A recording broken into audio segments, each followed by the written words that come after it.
असां हींअर बीठा आहियूं कोट गुलाम अहमद जे फुड गोदाम जे अंदरि जो कणक जो गोदाम आहे जिते कणक जी हालत ॾिसो भाई कणक हिते कटा भरिया पिया आहिनि जेको माना बिल्कुलु सुड़ी चुकी आहे मिटी जा भरियल आहिनि इंतिज़ामिया को बि नोटिस वठण लाइ तयारु कोन्हे जॾहिं त चकी मालिक ऐं फ्लोर मिल मालिकनि जो चवणु आहे त असांखां फी बोरी जेको सरकारी रेट आहे 3200 रुपया असांखे पर माना बोरी ते माना 1000 रुपया असांखां मुबीना रिश्वत वरिती वञे थी जेको अगरि नथा ॾियो त असांखे DFC अप्रूवल बि नथो ॾिए असांजो चालान बि पास नथो थिए त एतिरी अंदरि लॻी आहे हिते अलाए इख़्तियारियूं छो ख़ामोश आहिनि ऐं चूंडियल नुमाइंदा जो ख़ामोश आहिनि अलाए ही कणक आहे हाणे हिन कणक जो अटो इन ग़रीबनि खे विकिरो कयो वेंदो ऐं उहो बि 5000 5000 6000 रुपया मण हले पियो जॾहिं सरकारी अघु 3200 रुपया मुक़ररु आहे त पोइ फी बोरी ते 1000 रुपया ही चकी मालिकनि खां फ्लोर मालिकनि खां छाजा वरिता था वञनि अगरि ज़ाहिर आहे हिन खां 1000 रुपया इहो फी मण ते वधीक वठनि था त पोइ ज़ाहिर अटो महांगो हूंदो अगरि 3200 रुपया मण सरकारी अघु मुक़ररु कयल आहे जॾहिं ताज़ी कणक ज़मीनदारनि खे हाणे मार्च में अचे पई फेब्रुआरी में अचे पई त उहा साॻी कणक ही 2200 रुपया 2500 रुपया मण जे हिसाब खां वापारी जेको हिननि खां भांगे भाइवार भरियल आहिनि ऐं जो माफ़िया आहे उहो हिननि खां मलवस आहे जेको इख़्तियारियूं आहिनि अमलदार आहे कमिश्नर आहे DC आहे असिस्टेंट कमिश्नर आहे अगरि हू छो ख़ामोश आहिनि हू नोटिस छो कोन था वठनि हू छो कोन था हिन जो विज़िट कनि इहो कणक जी हिते हालत आहे हाणे हिते सरासर अंधे लॻी आहे त जे चूंडियल नुमाइंदनि खे इख़्तियारनि खे अख पटणु घुरिजे ऐं ग़रीबनि खे ॿियो कुझु न कुझु रिलीफ था ॾियो अटो त हर माण्हू जी ज़रूरत आहे चाहे ग़रीब हुजे चाहे अमीर हुजे अटो त हर माण्हू खपे इहो ख़ुदारा इहो जेको फूड डिपार्टमेंट आहे इहो जेको ख़राब खातो आहे हिनखे अख पटणु घुरिजे ऐं जेको CM सिंध आहे वज़ीर आज़म पाकिस्तान खे असां अपील कंदासीं को ख़ुदारा ग़रीबनि खां वेल आहे जेको सरकारी अघु मुक़ररु कयल आहे उन हिसाब सां चकी मालिकनि खे फ्लोर मिल मालिकनि खे ॾिनो वञे ताकी ग़रीब माण्हू खे सस्ते अघु ते अटो में थी सघे पोइ हिन कहिड़ी मिल खां आहियो हिते प्रोग्राम पहुता आहियो झूलेलाल मिल आहे कुंदरी जी असांजी जी जी तव्हांजी घणी कोटा आहे महीने असांखे हिन महीने में 30,000 कट जी कोटा मिलंदी आहे हींअर असां जमसाबा पहुता आहियूं छो त उमरकोट कोन्हे उमरकोट में माल ज़ीरो थी वियो हींअर असांखे DFC जो हिते जी परमिट ॾिनी आहे त अच्छा ही जो ॻाल्हियूं हलनि थियूं कि माना 3200 रुपया सरकारी अघु मुक़ररु कयल आहे ऐं फी बोरी ते जेको 1000 रुपया बोबिना रिश्वत जी वरिती वञे थी हिन में केतिरी सदाकत आहे साईं हिन में बिल्कुलु बि न आहे हा हीअ असांखे माल ॾियनि था 3200 रुपया कणक ॾियनि था अच्छा पोइ तव्हां अटो छा हिसाब हलायो था रेट असांखे हुते 4,200 रुपया रेट मुक़ररु थियल मिलंदो अटे जो हा 4,200 रुपया रेट मुक़ररु थियल आहे 170 रुपया पोइ जॾहिं तव्हांखे माना सरकारी अघु ते 3200 रुपया कणक मिले थी 1000 रुपया तव्हां उहो ॾियो माना तव्हांखे 4200 रुपया त घर में पए थी पोइ अटो तव्हां कीअं था 4200 रुपया सर बिल्कुलु ॾियूं पिया था अच्छा जी हा अच्छा हिन में तव्हांजा माना अमलदार जो हुते आहिनि असिस्टेंट कमिश्नर आहे या DC आहे उहो तव्हांजे मिल जो विज़िट कंदा आहिनि जी सर हुनजी सुपरविज़न में आहे अच्छा। असल में इहो मसइलो आहे त मुंहिंजी मिल हिकिड़ी आहे ज़िलेपुर में कुंदरी में त असां वटि जेके बि तालुका आहिनि 4 तालुका आहिनि ठीकु आहे पंहिंजो हर तालुके में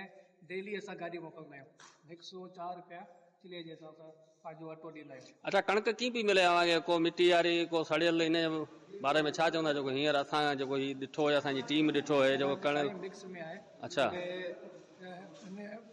के बिना जेको आहे पंहिंजो 22 जी माल आहे 3-4 साल थिया माना तव्हांजे लिहाज़ सां सभु कमु ओके हले पियो मिटी वारो त वॾो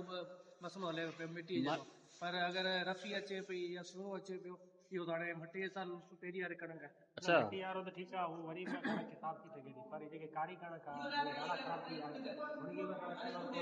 हा साईं बिल्कुलु ॾियनि था त मजबूरी आहे करणी आहे असांखे पोइ तव्हां अहिड़ी कणक छो था वठी करे ख़बर आहे कणक जी वधीक इंसानी सिहत लाइ इहा मदर अॻियां हली हू को इहो फूड डिपार्टमेंट सोचे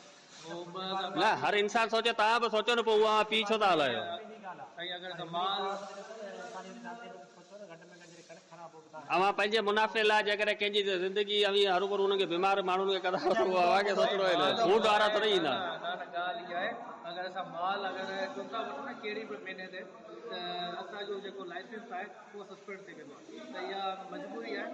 जेका त माना गंदी कणक खाराइजे माना खाराइजे न त लाइसेंस थी वेंदो रद्द थियो वञे खणणी आहे माना हिन में नाइली असां कंहिंजी जो माना फूड डिपार्टमेंट जी नाइली आहे या तव्हांजी नाइली आहे साईं फूड डिपार्टमेंट जी आहे अच्छा असांजे ज़रिए मां सोशल मां इहो बि पतो पियो आहे त तव्हां जेको चेकिंग लाइ ईंदा आहिनि मिसाल जेको ऑफिसर अमलदार उहो बि मोबिला जेको आहे रिश्वत जे बसि ख़ामोश आहिनि। चेक एंड बैलेंस हुजे हा त तव्हां जेको चओ पिया असांखे इहो थुड़ी वारी कणिक मिले थी, कारी कणिक मिले थी, पुराणी कणिक मिले थी, मिटी वारी कणिक मिले थी, उन जो तव्हां अटो ठाहियो था त इन जो मतिलबु चेक एंड बैलेंस न आहे। तव्हां ऑफिसर अचनि था त उन्हनि खे बि तव्हां माना कुझु ॾेई बात में हुनखे चुप करायो था, सभु ओके करे रिपोर्ट ॾियनि था। बैलेंस ईअं आहे, अॼु 100 असांखे अगरि कणिक मिले थी न 100% त उनजो 70% असांखे अटो ॾियणो आहे। जो 30% जो बचे थो न 30% में हू 10% जी वेस्टेज वठणो। चलो उहा बि शइ हूंदी माना आहे। इन हिसाब सां ऐं ॿियो आहे त असां हर ज़िले में पंहिंजे माल ॾियूं था। उमरकोट बाबा ॻाल्हि इहा आहे जो हिन अधे जी ॻाल्हियुनि मां इहो ज़ाहिर थियो त बाबा ॻाल्हि तौर में आयल कंहिंजी इंसानी ज़िंदगी ते अगरि को असरु पवे थो त उको वियो पवे, हींअर न फूड खे आहे न ॿिए। तव्हां पाण ॾिठो जेको तव्हांखे मूं जो कणिक ॾेखारी आहे, जेको तव्हां गोदाम जा निकिती आहे, उनजी कंडीशन उनजी हालत ॾिसो। अगरि इन जो अगरि फ्लोर मिलनि ते या चकी मालिक अगरि इन जो अटो ठाहे अगरि ग़रीबनि खे विकिरो कंदा त ग़रीबी जी मजबूरी आहे, पेट जी जेको बुख आहे, पेट जी जेको बुख आहे उहो विसारण लाइ पंहिंजे बचनि जी बुख मिटाइण लाइ हुनखे अगरि हीअ अटो 10 रुपया किलो सस्तो मिले थो त हू वीचारो वठे थो। पर हिते सम्झो इन माना इंसानियत जी इंतहा करे जॾहिं इंसानियत न आहे न इहा त अगरि हुननि खे इहो मिटी मिलियल या पुराणी जो कणिक बिल्कुलु कारी थी वई आहे जेके अगरि जानवरनि खे ॾियूं पाण त मुंहिंजे ख़्याल में उहे जानवर पर न खाईंदा। इन जो अटो अगरि ग़रीबनि खे ॾियनि था त अफ़सोस थिए थो इहो फूड गोदाम वारनि ते, इहो खुराक खाते वारनि ते, इहो तक जे चूंडियल नुमाइंदनि ते। यार ख़ुदा कुझु ख़ुदा जो ख़ौफ़ करियो। तव्हां पंहिंजा बब भाड़ण लाइ इन ग़रीबनि जूं ज़िंदगी जो दाव ते लॻाए रहियो। ज़ाहिर आहे इहो अटो इस्तेमालु कंदा त उहो बहितर पेट जे बीमारियुनि में मुख़्तलिफ़ बीमारियुनि में मुब्तला थींदा। सरकारी अस्पतालनि में जेको इलाजु आहे उहो न अव्हां खां लिकियल आहे न असां खां लिकियल आहे। पर वरी मां चवां थो को चेक एंड बैलेंस न आहे। हर माण्हू पंहिंजा बब भाड़ण जे चकर में लॻो पियो आहे। रुॻो रिश्वत बाज़ारी लॻी पई आहे, केरु पुछा करण वारो कोन्हे।